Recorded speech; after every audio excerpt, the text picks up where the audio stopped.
Move our next thing onto the agenda, which is getting random numbers.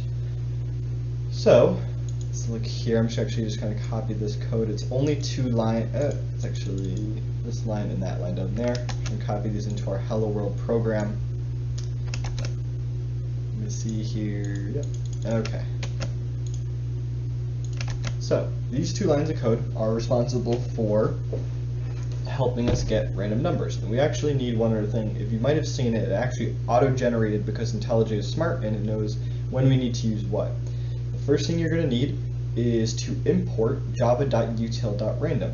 And the reason why is because Java is a big coding language and it has a bunch of different stuff within it. However, we can't run all of Java all the time because it has a bunch of different stuff that we don't always need to use. We don't always need to make random numbers. And the random number generator class, it's its own file that we don't always use all the time, is separate, and we have to import it at the top before the public class hello world. We want to have it up here.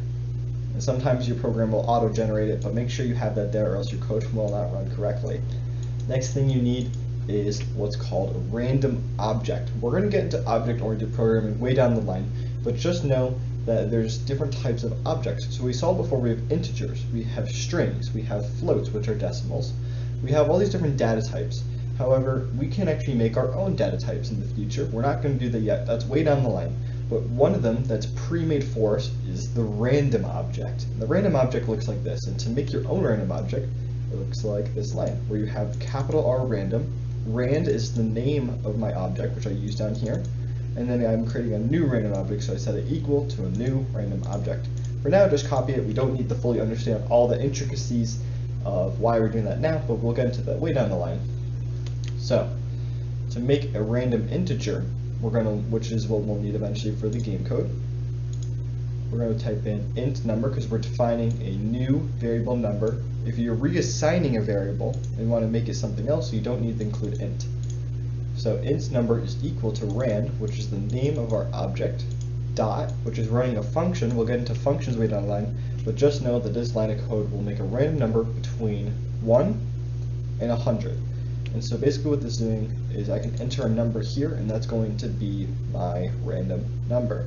My range for a random number. So if I made it 201, it's now going to pick a random number between 1 and 200. And the reason why I'm putting one more is because you need to have one more than what you actually want for this function to work. So if I only did 100, it's only going to pick a random number between 1 and 99. So I want it to be between 1 and 100, so it's going to be 101. That's a very simple two-line method of getting a random number for the computer that's going to be stored inside this number. So if I were to print out number,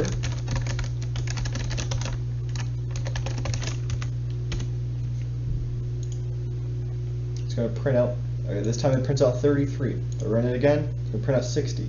Run it again, it's going to print out 12, but it's inside that 1 to 100 range. Hey guys, hope you enjoyed that last burst lesson there. It was taken from the full live stream, so if you want to watch the full live stream, please go ahead and do so. If not, just keep watching these burst lessons. You should get all your information from there. But if you do want to watch the full live stream, link is in the description. For now, just subscribe and like. Keep enjoying this content. I'll see you guys soon.